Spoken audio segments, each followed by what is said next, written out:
I'm here with Janice Cleve, an activist here in Seattle, mostly centered around the 1990s. Janice, why don't you start by telling me a bit about your upbringing? Okay. Well, originally from Colorado, got my bachelor's degree at the University of Colorado, and then came out here to Seattle because they had a good medieval department and a good language department, and those were my two majors. Graduated in '73 with a master's in medieval history. Big paycheck out of that. Uh, so I had to go find a real job, and I went in the Army for 3 years. My family, all of us dating way back to wherever, are Germans, and going into the Army is what you do. My daughter went in the Army, my son went in the Army too. We're all veterans.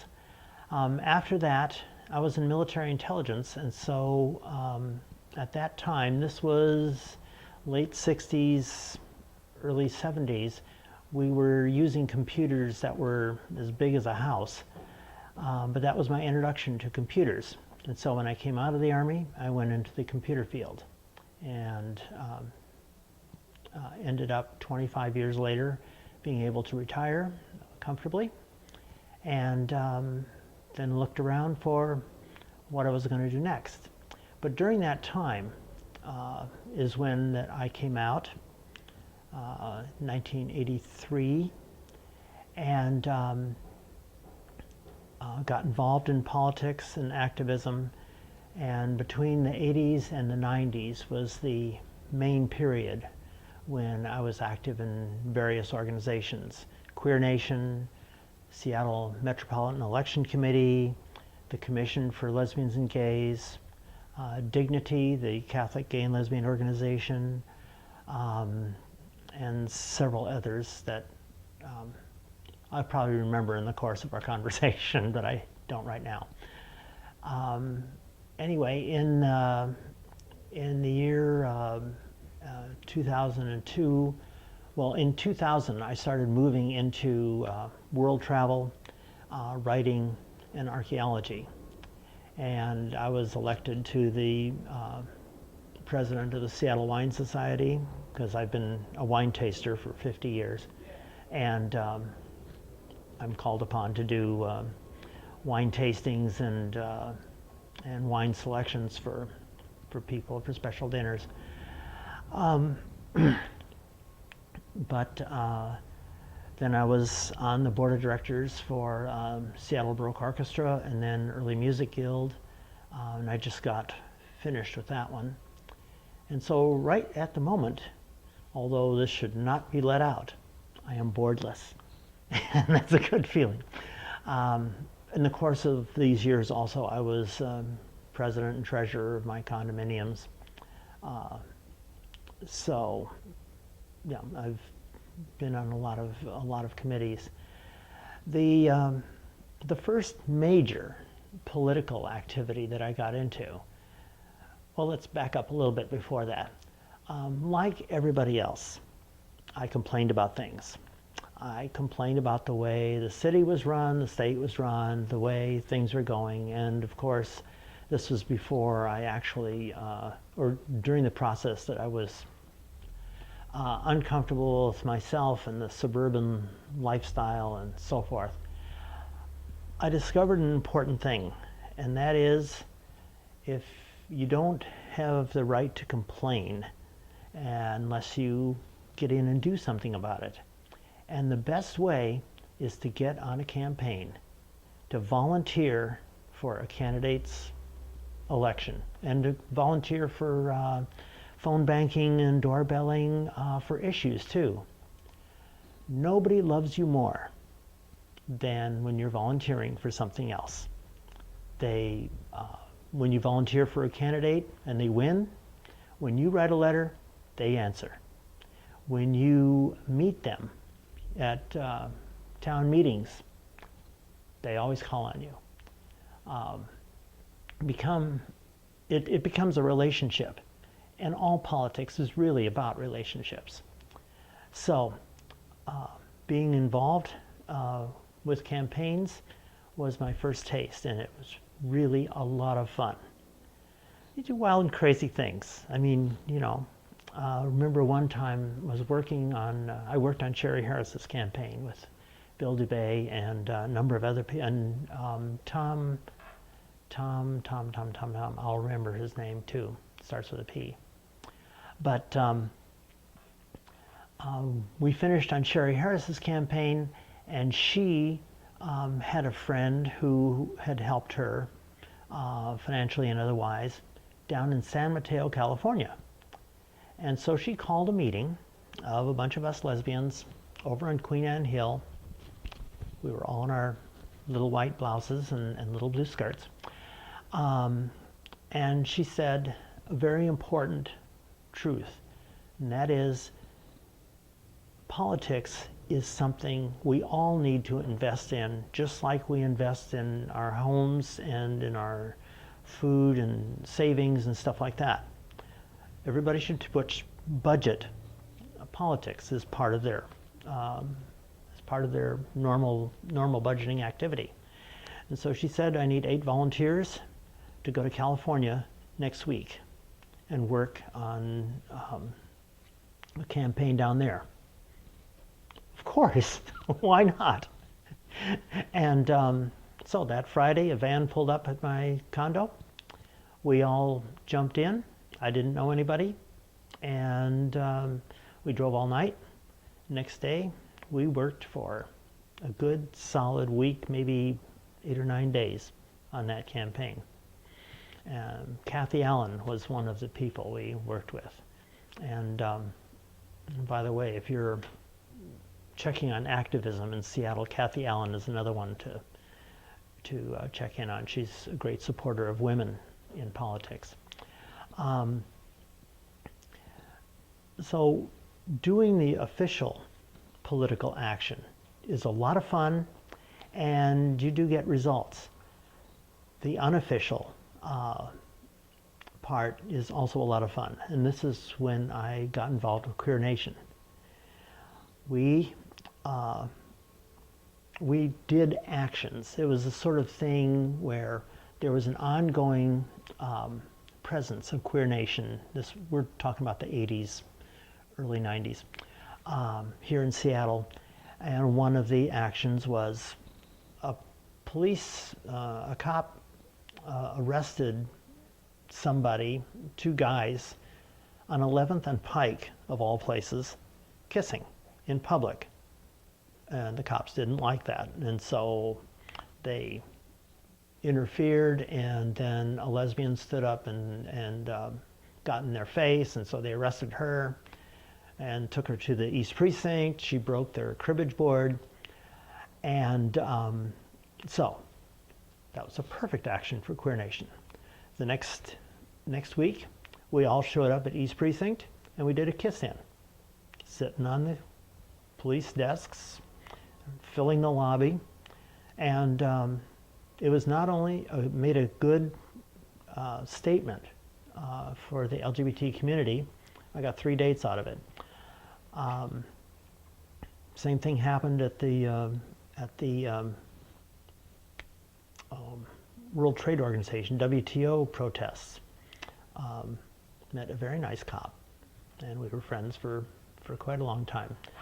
I mentioned to you the Queer Nation action that we did down in Oregon.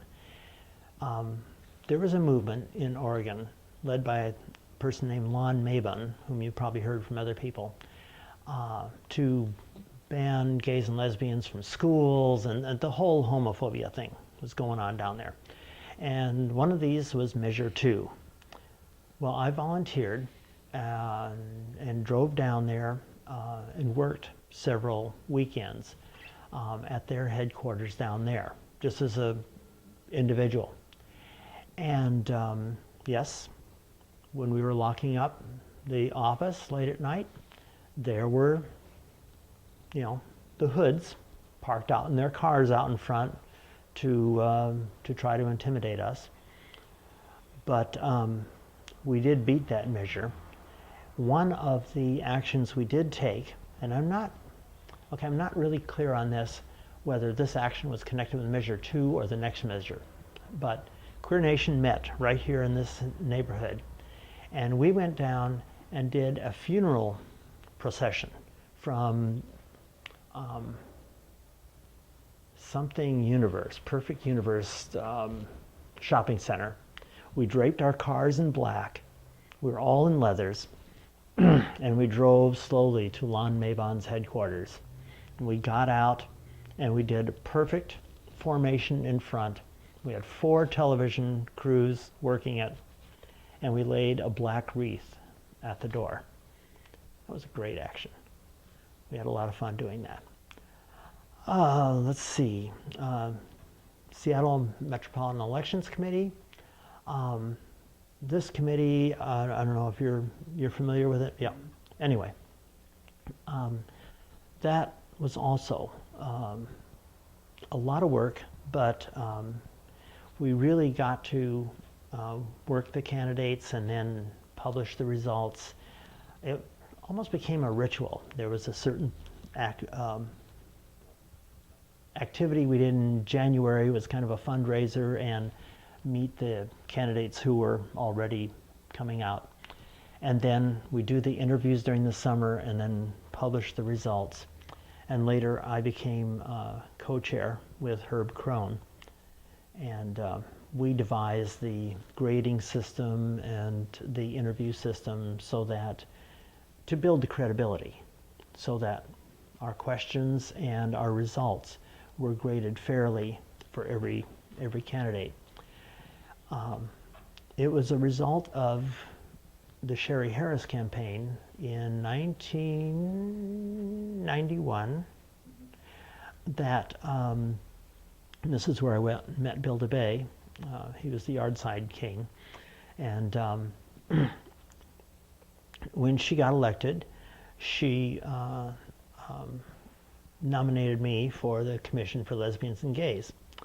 And I worked on that from 92 to, I think, 97. Jerry DeGreek was one of the co-chairs I worked with. And, but we had several co-chairs during that whole event. The 2 efforts that I worked on there was, one, domestic partnership. And we passed the domestic partnership ordinance in the city. I remember Norm Rice we met in his office, the bunch of us, and he said, well, find out what the other cities are doing. You know, what's the status of this? Maybe we can get back together in a couple months. And I said, I'll have it on your desk in 2 weeks. And he said, oh yeah? Well, I was working for Microsoft at that time. And at Microsoft, we didn't take any prisoners. We didn't waste any time. If it was going to be a 48-hour effort, it's going to be a 48-hour effort. And this is when I'm still trying to remember his name, executive director at Lambert House, we got together on the phones and we called, was that the one we did? No, that was a different effort. That was a different effort. I'll get back to that. We got the results from all the other cities who already had domestic partner benefits registration, and yep, it was passed here in Seattle. And Cal Anderson and his partner, I think, stood in line. They were the first ones to register. Cal was a good friend. We miss him. I remember testifying in Olympia a couple of times with him, and when the anti-gay measures came up here to Washington State, of course, Hands Off Washington was working on that. There's another name that I should have written down a list of names for you, because there's so many of them right now. But Hands Off Washington was working those, and as these measures came up here, and Lon Mabon came up here too, and they were trying to push the anti-gay measures in Seattle. On the, let me organize this a little bit. On the Queer Nation side, this was beginning of '93. I think it was February 6th of '93. Come to think of it. Yeah, when KCTS was putting on a Lon Mabon show with several of the conservatives from Jack Kemp. He was one of the anti-gay people who was meeting there, and they were putting on a show. So Queer Nation decided to put a protest. In 1 week, we organized 600 people to surround KCTS. And I liaisoned with the police. So we had, okay, we're going to stand here. You guys are just going to stand there. Police going to ride around on their horses. Everybody's going to be cool. And it was wonderful, wonderful protest in brilliant sunshine. It was really good. Where was I going with the other one though? Hands Off Washington.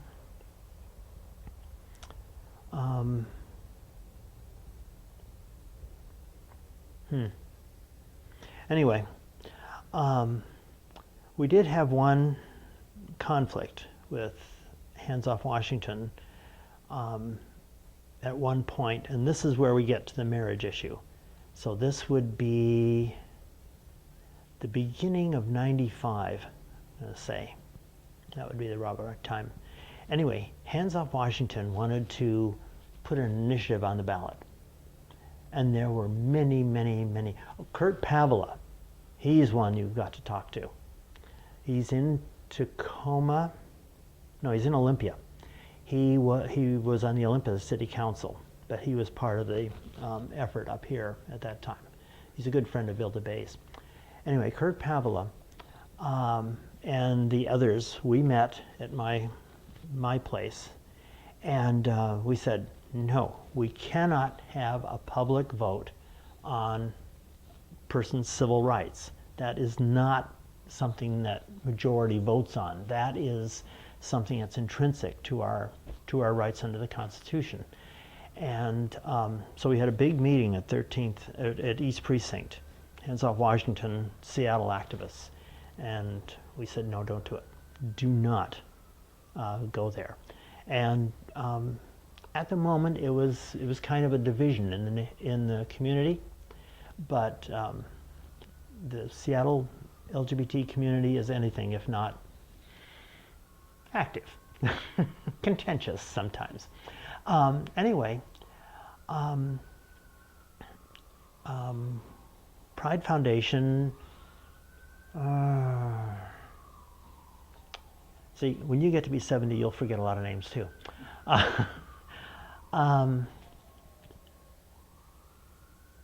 Oh gosh. Anyway, he was the executive director of Pride Foundation, and I picture him in my mind, just can't attach the name yet. Called together a meeting called COCO, Citizens, or Coalition for Community Action. Coalition for Community Action, over here on 19th and Pine, this building right here. It's wonderful. I mean, it's like kind of like a ghost walk in this neighborhood. You walk past the building, and, oh yeah, I remember the meeting that happened there. Anyway, we had a big meeting. Okay, we've had this little fight.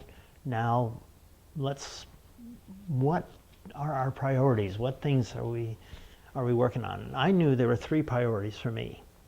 The 3 pillars of homophobia: military, marriage, and ministry.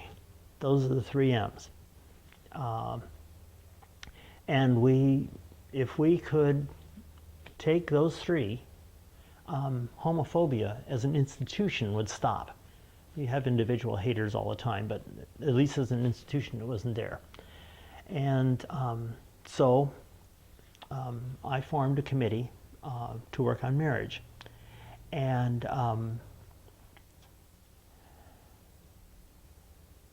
golly, her name is right on the end of my tongue. She was the president of Hands Off Washington. It starts with a J. Anyway, she and I worked together on that, and that was part of the healing of the community.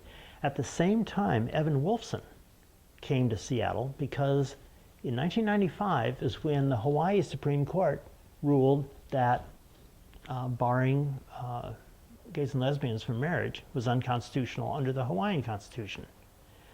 Oh boy, the furor was raging throughout the United States, and Evan Wolfson came here to Seattle and met with John Wilkinson and a couple of the other people with Bailey used to own the books, Bailey Coy bookstore down here in Broadway. Anyway, and that's one of the names for Bailey Boucher came from them. Anyway, he met with them and was promoting same-sex marriage. He is, marriage equality, freedom to marry nationally. And John Wilkinson and I got together shortly thereafter, and we decided, we're working on the same thing. Let's put this together. And so it was on September 10th of 1995. We met in Dave and John's house out in Lake City. And that's where we founded the Legal Marriage Alliance of Washington. There were, I'm going to say about 12 of us, really interested in this issue. We really were convinced that that's one of the pillars, was one of the strongest pillars that we had to take in order to gain equality for the LGBT community, because we all knew as a community that coming out as individuals was a very important part of cutting through the other stuff and making us real human beings to the general public. Putting our love lives coming out was a whole nother leap, and equating our love lives with everybody else's love lives, it's all just love, was a huge leap. And we knew that that's one, if we could do it, if we could be successful, that's the one that would eventually get us our complete freedoms. So we had some PFLAG groups around the state that were asking for us to, that were interested in this issue because their kids wanted to get married too. And so I was elected president of Legal Marriage Alliance, and I went around all over the state, every Pride March, every PFLAG meeting, and spoke about same-sex marriage and what we were doing to organize that and to organize other people in the state. I can tell you that from Redmond to Selah, Washington, which is over by Yakima, is exactly 2 hours in rush hour traffic with no state patrol, because I did it. One of the best moments was speaking at an Easter Sunday Lutheran service in Longview in full leathers. That was wonderful. I went over to Clarkston, which is way over in the southeast corner of the state. And I spoke in Spokane several times, and Bellingham several times. It really made it a statewide thing, and people from the rest of the state were communicating back and forth. And Equality Washington was not Equality Washington at the time.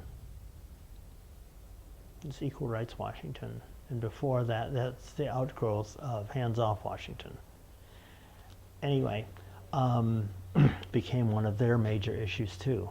We worked that all through the whole later part of the 1990s, when all the amendments and constitutional amendments and stuff all over the nation were blossoming all over the place.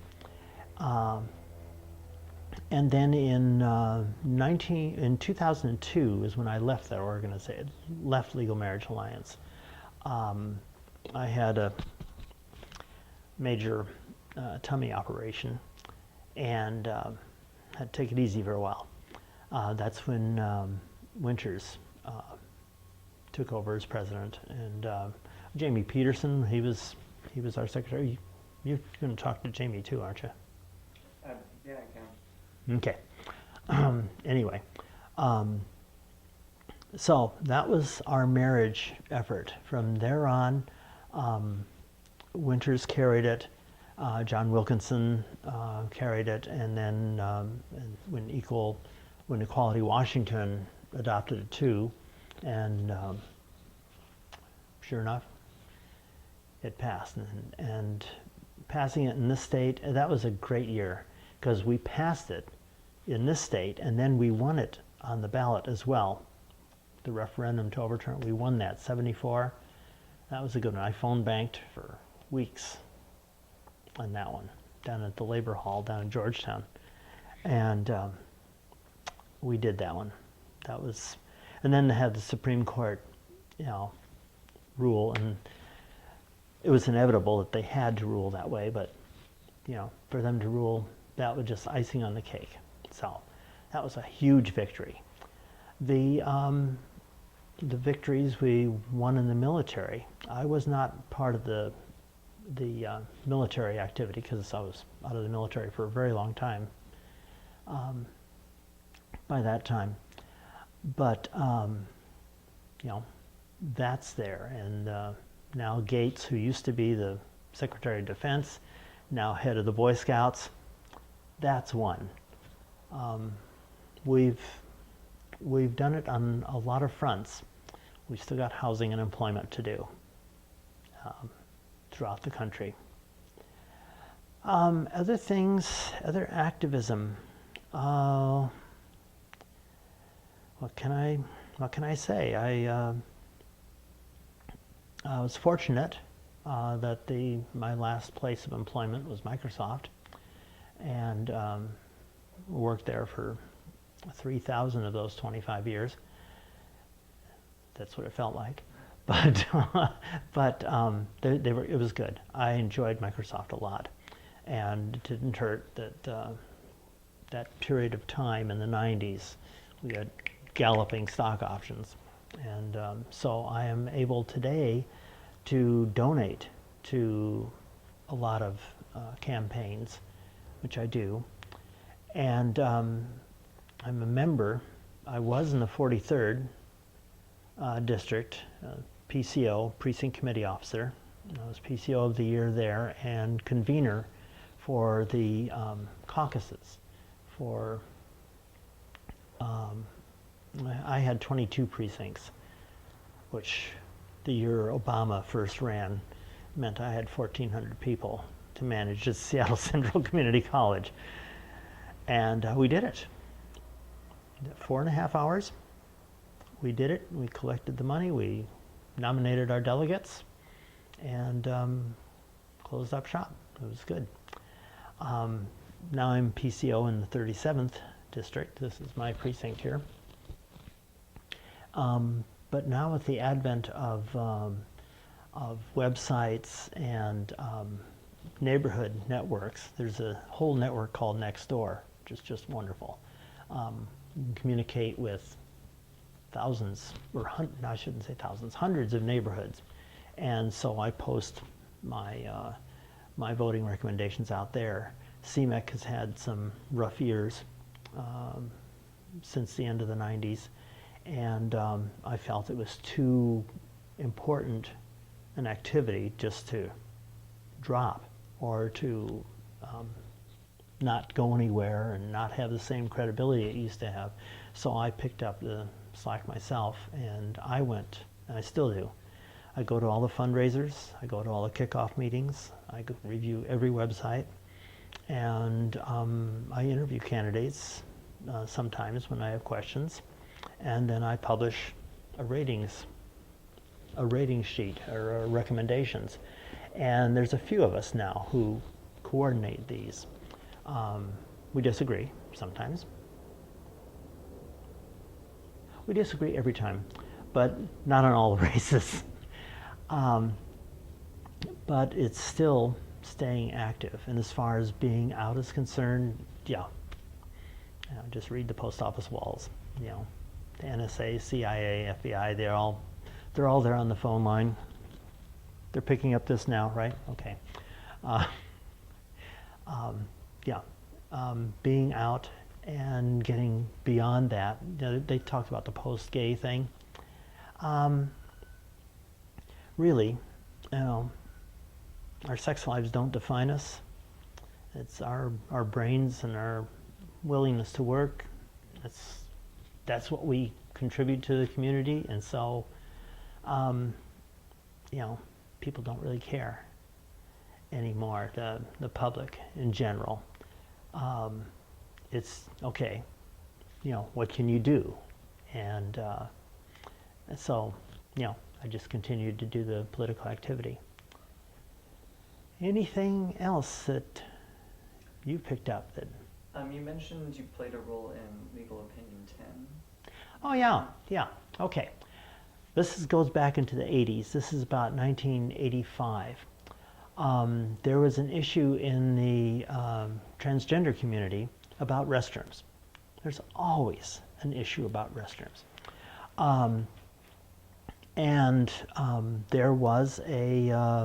There was an incident, and so I took it to I wrote the mayor.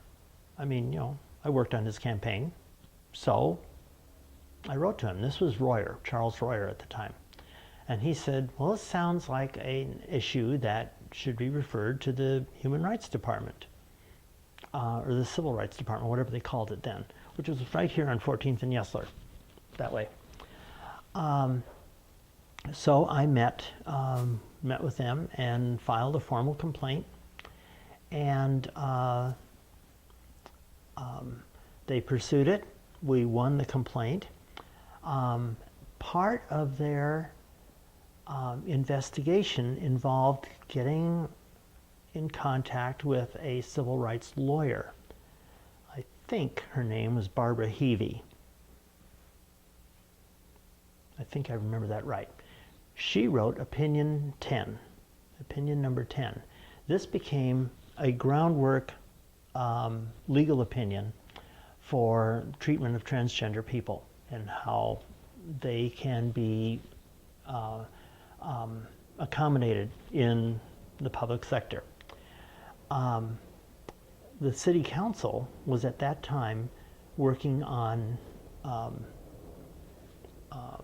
non-discrimination issues in public accommodations, housing, and employment. And Jeanette Williams was the city council person at the time. How come I can remember names from way back and I can't remember things up close? Anyway, Tom Rasmussen was her aide at the time. Well, he and I got together, and they were working on this ordinance, and I said, well, here you've got legal opinion number 10. This is some ammunition for you, some groundwork. So we worked up the definition for sexual orientation, because all that the ordinance was going to say was no discrimination on the basis of sexual orientation. We defined sexual orientation to cover all the LGBT people. And that went into the Public Accommodations Ordinance, which was passed in '86. Of course, and I knew this from other things I'd done in the public sphere, that once you set the precedent in one thing, lawyers and legislators are like the rest of us. They're lazy. They borrow. So if you got it in one place, and they're going to put non-discrimination and include sexual orientation in the other non-discrimination clause, well, they're going to take the definition along with them. So they did. And that's how it got into the employment and housing, open housing ordinances in Seattle and St. Louis and Pittsburgh copied us, almost word for word. And now I think it's changed a little bit, due in large part to the work of people like Marcia Botzer. Sexual orientation and gender identity. It's been lifted out from just sexual orientation and put into its own category, and that's being adopted around the country. So that's where the legal opinion number 10. It still bounces around down at City Hall, but that was a good win. That was a major win, because it's legislation, and when it gets embodied in a legal opinion and then into the law, it's there, baby. It isn't going anywhere. So I'm glad you asked that one. Yeah. Can you think of anything else? One other thing. There was my original coming out was in 1983 over at Seattle Counseling Service. I forget who was in charge at that time, but they were at 1505 Broadway. And they would have regular Friday night meetings, and that's where I met a bunch of transgendered people there. And one of them, we founded an organization called the Emerald City. And that was an organization for transvestites to get together and go to restaurants and do things. It was a social club. But one of the people who was involved, her name was Michelle, she used to go to conventions like this, in other parts of the country, and said, we should have one here. She was in her employment. She was a major magazine and salesperson, regional manager, thing like that. So marketing. She was all about that. And so we thought, okay, we can put on a convention here. I was secretary of the Emerald City at the time. And so, okay, this person's got an idea. Let's put together, see what we can do with it. And we decided, number one, don't do it in Seattle, because you get a bunch of people in a convention to come to Seattle, and they won't come to your classes and meetings. They'll be out on the town. So we decided Port Angeles, a logging town, a rural town. Who's the senator from there? Jim, is Hargrove? Is that him? Anyway, he's one of the Democrats who might as well have an R in the back of his name. Anyway, real conservative town, I thought. But the Red Lion Inn was perfectly open to host the convention. So, well, this person, Michelle, kind of planned convention things. I had to think about, okay, police, city council, chamber of commerce,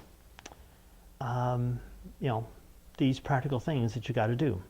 So I called them, and then I went over and visited them, and they were fine.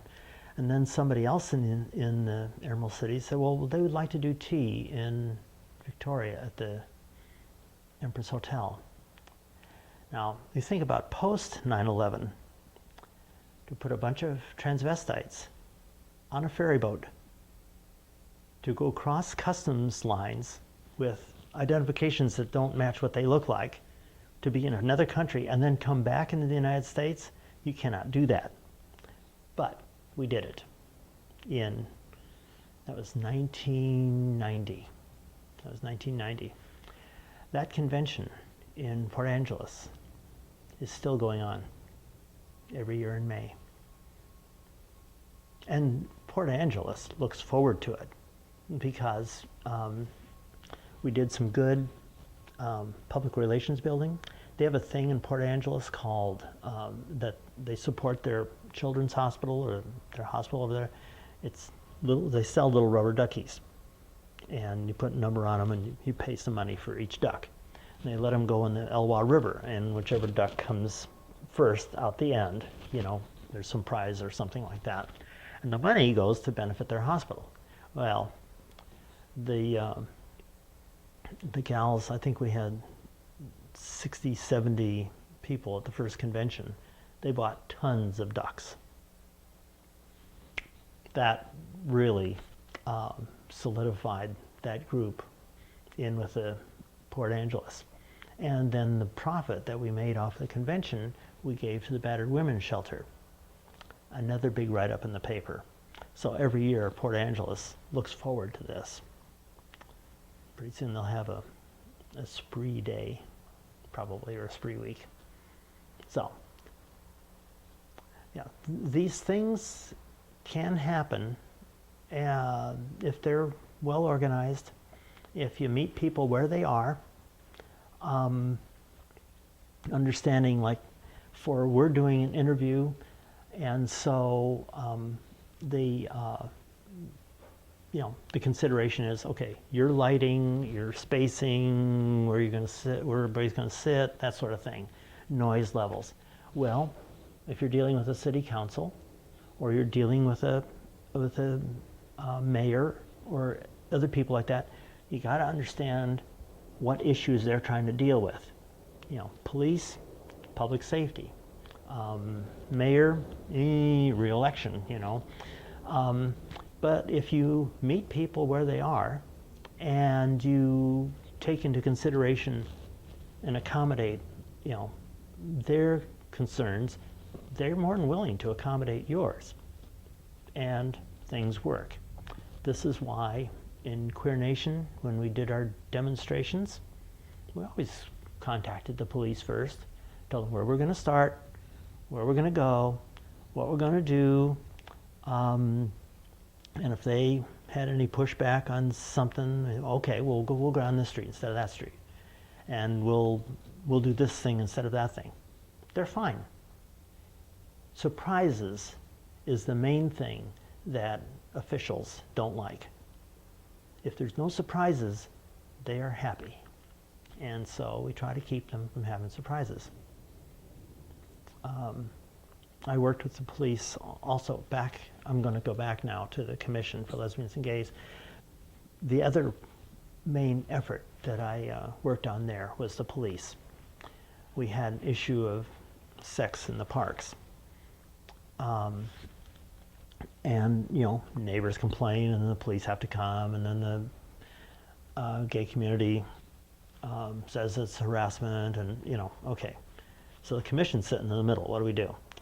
So my first effort was to see if this actually happened, or the neighbors just making this up. So at 11 o'clock at night, I walked into Volunteer Park. I didn't see anything. Walked into a bunch of bushes. Oh my gosh, there's all kinds of people in here. And oh my gosh, Janice Van Cleve is in here. Okay, you didn't see me, I didn't see you, everybody go home.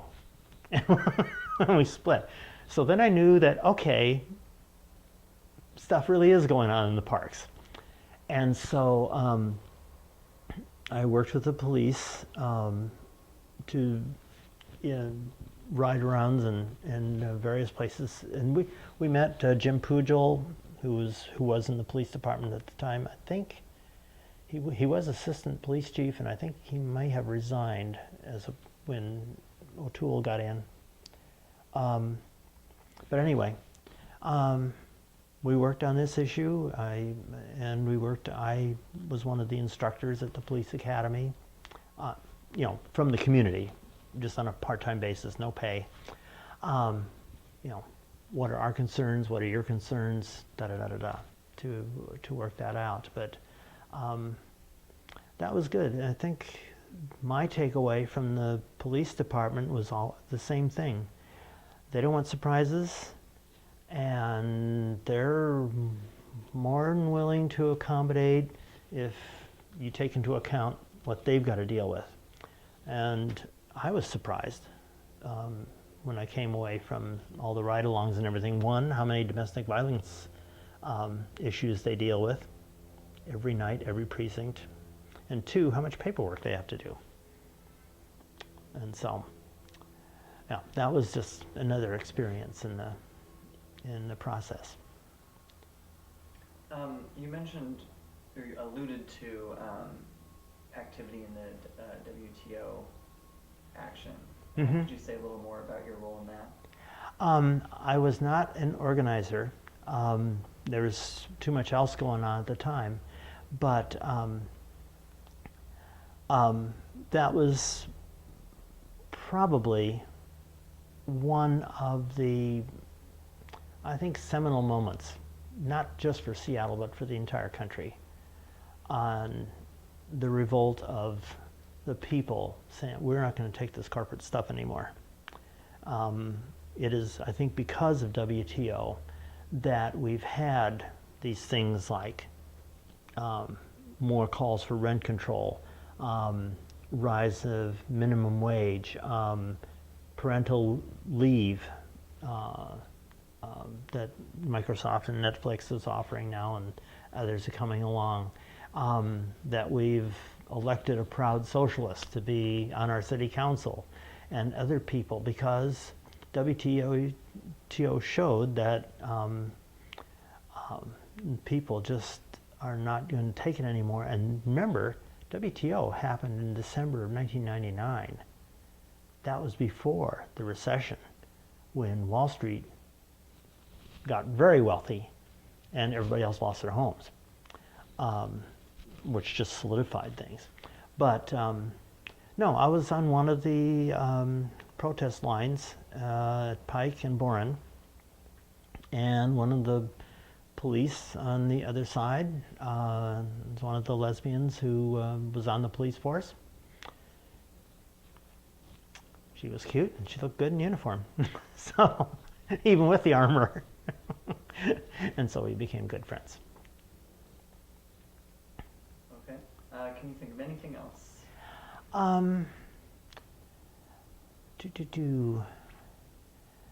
Writing.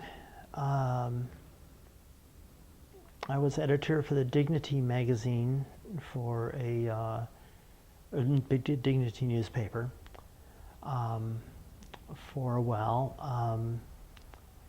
and I wrote, and I have written, for the Seattle Gay News and that short-lived paper, Seattle General News, or Seattle Standard, I think it was. But I wrote articles for the papers for a while. But I got the archaeology bug, and I've been totally involved in that so far, and in the pagan community. So I left the Catholic Church back there as part of the whole process of the Nazi Pope getting elected. All right. So. Just one last question. Sure. Since 2002, in what ways have you remained active within the community? Okay. Since 2002, I've been active in the mainstream Democratic Party. I'm a member of the 36th. I was a member of the 43rd. I am a current member of the 37th. I'll probably renew my membership to the 43rd. I go to the meetings. I participate in general city, state, and national politics. Mostly through supporting candidates, writing letters, and organizing people, especially when it comes time for elections. Those are my main activities politically right now. Okay. Mm-hmm. All right. Well, thank you very much. Well, thank you.